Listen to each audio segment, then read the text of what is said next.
के किसानों के हित में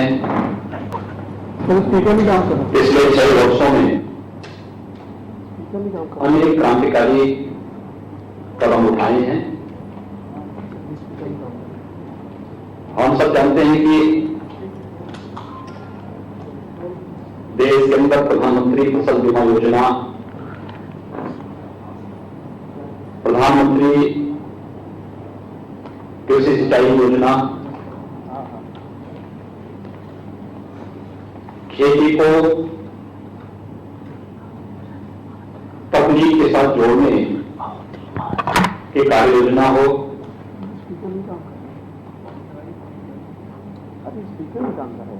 देश के मंडियों को ई नाम से जोड़ करके वन नेशन वन मार्केट के तर्ज पर मंडियों को और किसान के उत्पाद को देश के अंदर कहीं भी बेचने और किसी भी प्रकार के मंडी शुल्क से मुक्त करने का क्रांतिकारी कदम को न्यूनतम समर्थन मूल्य किसान को लागत का 1.5 गुना दाम उपलब्ध कराने का रहा हो, या फिर प्रधानमंत्री किसान सम्मान निधि। आजादी के बाद किसानों के हित में लिए गए ये सभी ऐतिहासिक और क्रांतिकारी फैसले हैं।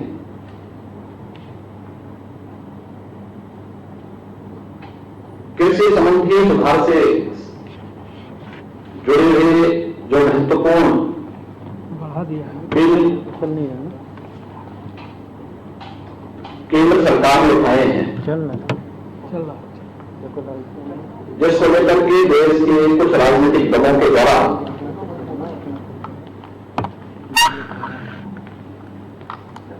वातावरण खराब करने का प्रयास किया जा रहा है। खासतौर पर एपीएमसी एक्ट, जो मॉडल एपीएमसी एक्ट है, इस पर राजनीतिक दलों का वर्तमान रवैया उनके दोहरे चरित्र को प्रदर्शित करने वाला है। अगर हम देखेंगे कि कांग्रेस नेतृत्व की यूपीए सरकार ने 2004 से लेकर के 2014 तक इस देश के अंदर शासन किया था, तो सरकार में कांग्रेस पार्टी के नेतृत्व में जो सरकार 2004 से 2014 तक देश के अंदर शासन की, यूपीए की उस सरकार में NCP, left, DMK, Samajwadi party, Bahujan Samajwadi party, TMC जैसे राजनीतिक दल या तो सरकार में शामिल थे या सरकार को समर्थन कर रहे थे।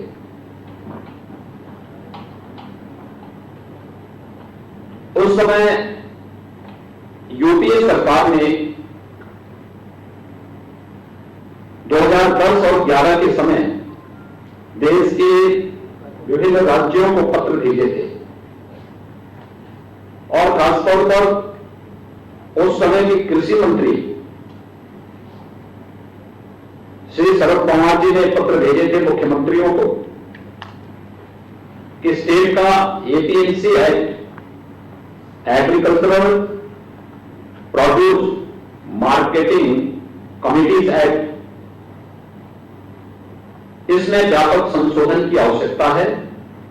और एक मॉडल एक्ट भारत सरकार इसके लिए तैयार कर रही है। इस मॉडल एक्ट के अनुसार ही इसे देश के अंदर लागू किया जाना चाहिए। मुझे आश्चर्य है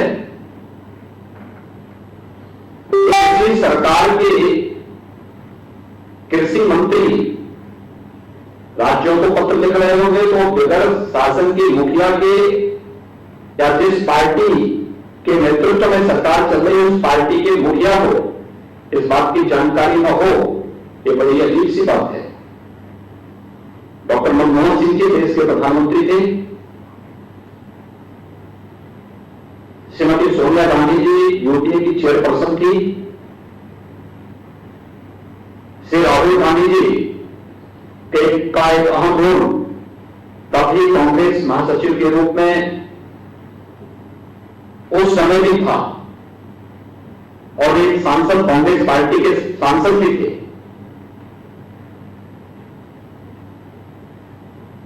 आखिर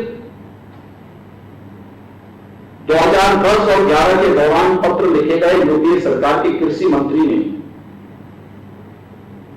राज्यों को एपीएमसी एक्ट में संशोधन के बारे में कांग्रेस पार्टी या राष्ट्रवादी कांग्रेस पार्टी और उसको समर्थन करने वाले राजनीतिक दल आज अपने उन वक्तव्यों से कैसे मुकर सकते हैं और कैसे मुकर रहे हैं, ये इनके दोहरे चरित्र को प्रदर्शित करता है। और किसानों, भोले भाले किसानों के कंधे पर बंदूक रख करके कैसे देश के अंदर ये लोग अराजकता का माहौल पैदा करने का कुत्सित प्रयास कर रहे हैं, इसका एक उदाहरण ये घटना है। याद करिए 2014 में दिल्ली के अंदर कांग्रेस की श्रीमती शीला दीक्षित की सरकार हटी थी और आम आदमी पार्टी की सरकार बनी थी। तब कांग्रेस पार्टी के अध्यक्ष के रूप में श्री राहुल गांधी ने एक बात कही थी। कांग्रेस पार्टी के महासचिव के रूप में श्री राहुल गांधी जी ने उस समय एक बात कही थी कि आखिर कांग्रेस क्यों हारी थी, और उन्होंने इस बात का समर्थन किया था कि कांग्रेस पार्टी एपीएमसी एक्ट के अंदर संशोधन करने की पक्षधर है और वह सब्जी और फलों को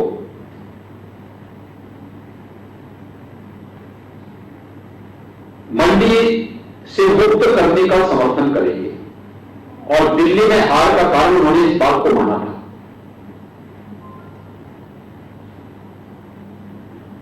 यही नहीं,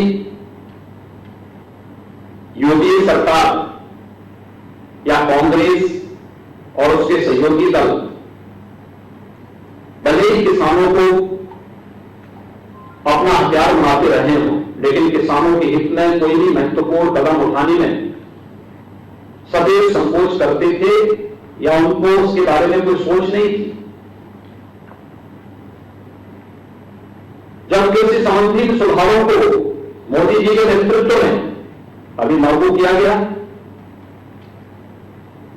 लागू होने के पहले स्टैंडिंग कमेटी में यानी संसद की कृषि संबंधी जो स्थायी समिति होती है, उस स्थायी समिति की बैठक में पहले इस पर विस्तृत चर्चा हुई। स्थायी समिति की बैठक में भी अकाली दल ने,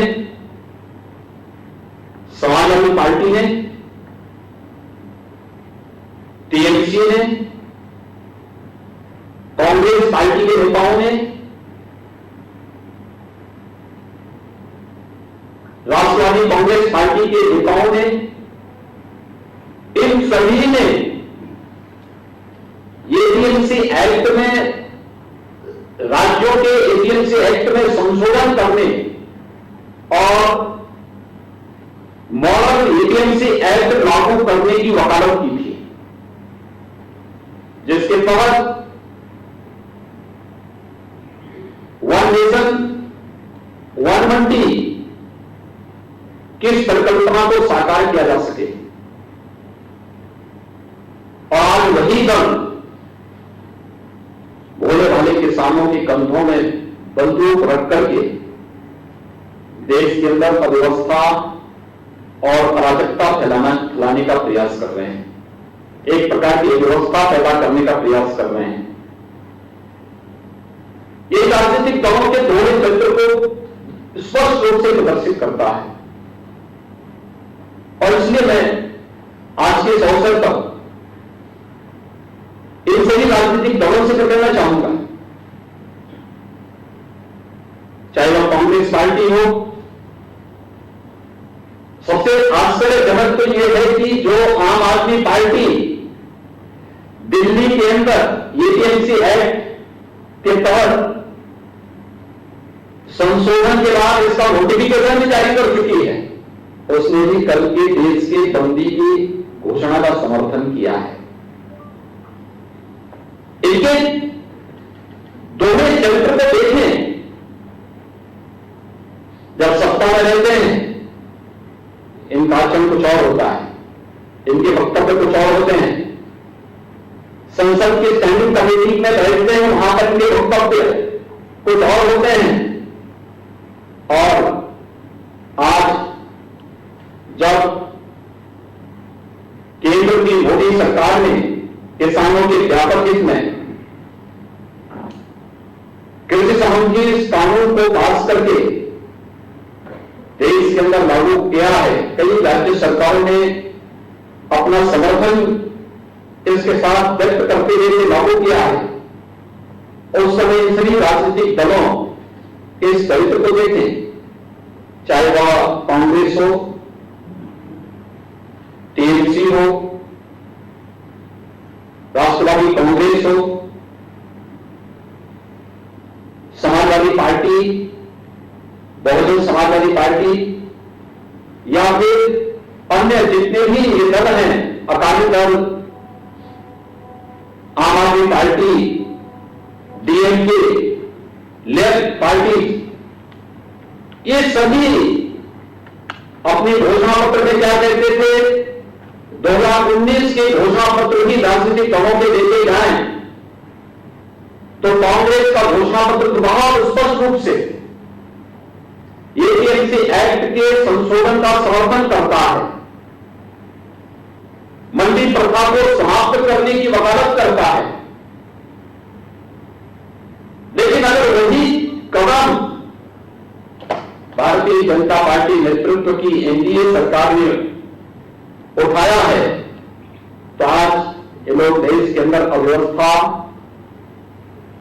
और अराजकता का वातावरण पैदा करके मूल्यवादी किसानों को गुमराह करने का प्रयास कर रहे हैं। यह देश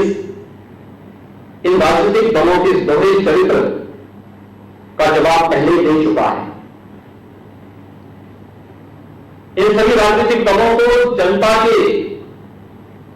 सामने माफी मांगनी चाहिए कि इन्होंने संसद में भी, सरकार में रहते हुए भी, 2019 के लोकसभा चुनाव के दौरान भी और उस चुनाव के उपरांत भी संसद की अस्थायी समिति की बैठक के दौरान भी जब परस्पर चर्चा अस्थायी समिति के सामने इस बिल पर हुई थी, तब भी इन लोगों ने जो बातें कही थी आज उससे स्वयं मुकरते हुए दिखाई दे रहे हैं। राजनीति मूल्यों और आदर्शों की होती है, राजनीति सिद्धांतों की होती है। राजनीति अगर मूल्य और आदर्शों की नजर हो और दिन पहले लोटे की तरह लुढ़कते हुए दिखाई दे तो फिर वह राजनीति कभी भी जन विश्वास का प्रतीक नहीं बन सकती। और उस जन विश्वास पर कुठाराघात कर रहे हैं ये सभी राजनीतिक दल, जिन्होंने कृषि संबंधी सुधार के महत्वपूर्ण कदमों का सत्ता में रहते हुए समर्थन किया था। स्टैंडिंग कमेटी की बैठक में समर्थन किया था। उस दलों ने इसके ऑर्डिनेंस का समर्थन भी किया था। अपने इलेक्शन के मैनिफेस्टो को इसका हिस्सा बनाया था। और आज जब इस प्रकार के व्यापक सुधारात्मक कदम को केंद्र सरकार किसानों के व्यापक हित में उठाती है तो वही लोग आज इसका विरोध भी करते हुए दिखाई दे रहे हैं। दरिद्र देश कतई बर्दाश्त नहीं करेगा। खासतौर पर कांग्रेस जैसे राष्ट्रीय दल को यह कतई शोभा नहीं देता कि वह किसानों के कंधों में बंदूक रख करके आम जनमानस की जिंदगी के साथ खिलवाड़ करे। और वह भी तब जब यह देश कोरोना के खिलाफ एक महत्वपूर्ण लड़ाई को पूरी मजबूती के साथ लड़ रहा हो। इस सीधे सीधे उन बड़े बड़े किसानों के स्वास्थ्य के साथ खिलवाड़ भी है और कोरोना के खिलाफ देश की लड़ाई को कमजोर करने की साजिश का हिस्सा भी। कांग्रेस पार्टी को और उन सभी राजनीतिक दलों को जो पहले इसका समर्थन करते थे, अलग अलग स्टेज से उन्होंने समर्थन किया और आज वे लोग भारत बंद का समर्थन करके अव्यवस्था और अराजकता कराने का जो कुछ चेष्टा कर रहे हैं, उन सबको देश की जनता से माफी मांगनी चाहिए और देश के सामने स्पष्ट करना चाहिए कि 2010-11 के दौरान जिस यूपीए सरकार ने एपीएमसी एक्ट में व्यापक संशोधन की वकालत की थी, राज्यों के मुख्यमंत्रियों को इससे संबंधित पत्र लिखे थे, उस समय उन्होंने उस यूपीए सरकार को क्यों समर्थन किया? इन्होंने अपने इलेक्शन मैनिफेस्टो में इसे शामिल किया था और यही नहीं, संसद की स्थायी समिति की बैठक में भी इन राजनीतिक दलों ने एपीएमसी एक्ट के संशोधन और मॉडल एक्ट का पुरजोर समर्थन करते हुए जो बातें उस समय कही थी, ये सभी संसद की कार्रवाई का हिस्सा है, कमेटी की कार्रवाई का हिस्सा है और ये सभी चीजें पब्लिक डोमेन में उन राजनीतिक दलों के मैनिफेस्टो को बना उठा करके देखेंगे तो उसका पार्ट भी दिखाई देता है। मुझे आश्चर्यजनक प्रदेश के अंदर समाजवादी पार्टी के आचरण पर भी होता है। श्री मुलायम सिंह जी ने 2019 में एग्रीकल्चर से संबंधित जो स्टैंडिंग कमेटी थी, उस स्टैंडिंग कमेटी में एपीएमसी एक्ट, एपीएमसी एक्ट में संशोधन का समर्थन किया था और मॉडल एक्ट जो भारत सरकार वाली थी उसका पूर्ण समर्थन देने की बात कही। उनके साथ ही टीएमसी ने, अकाली दल ने और तमाम अन्य दलों ने भी इन बातों पर समर्थन किया था कि मॉडल एक्ट आना चाहिए क्योंकि किसानों के हित में है। अगर किसानों के हित में है तो फिर आज ये राजनीतिक दल भारत विरोध का समर्थन किस मुंह से कर रहे हैं? इनको इसका जवाब देश की जनता को देना होगा और देश की जनता इनसे इस प्रकार के जवाब की अपेक्षा रखती है। बहुत बहुत धन्यवाद। भारत बंद है तो भारत बंद के लिए कोई आपकी अपील है क्या? देखिए, भारत सरकार ने बातचीत के सारे रास्ते खोले और कृषि मंत्री जी, भारत सरकार के कृषि मंत्री और अन्य केंद्रीय मंत्रीगण किसान प्रतिनिधियों के साथ कई दौर की बातचीत कर चुके हैं। मुझे लगता है कि जब भारत सरकार ने इस संबंध में किसान प्रतिनिधियों के साथ में बातचीत सीधे जारी रखी है, कोई औचित्य नहीं है इस प्रकार के किसी भी ऐसे कदम का जो अलोकतांत्रिक हो और जिसके कारण ऐसे तत्वों को उस आंदोलन को खराब करने का अवसर मिले जो वास्तव में किसानों के कंधे बंदूक रख करके अपने स्वार्थों की पुष्टि करना चाहते हैं। और इसलिए हम लोग चाहेंगे कि बातचीत का क्रम संवाद बना रहना चाहिए और संवाद किसानों के हित में जो कदम मोदी सरकार ने उठाए पिछले 6 वर्षों के दौरान, मैं विश्वास के साथ कह सकता हूं कि आजादी के बाद 55 वर्षों तक शासन करने वाली राजनीतिक दल ने किसानों के हित में इस प्रकार के कभी भी महत्वपूर्ण कदम नहीं उठाए। लेकिन आज कुछ लोग अपने निहित स्वार्थों के लिए होने वाले किसानों को गुमराह करने का प्रयास कर रहे हैं। धन्यवाद।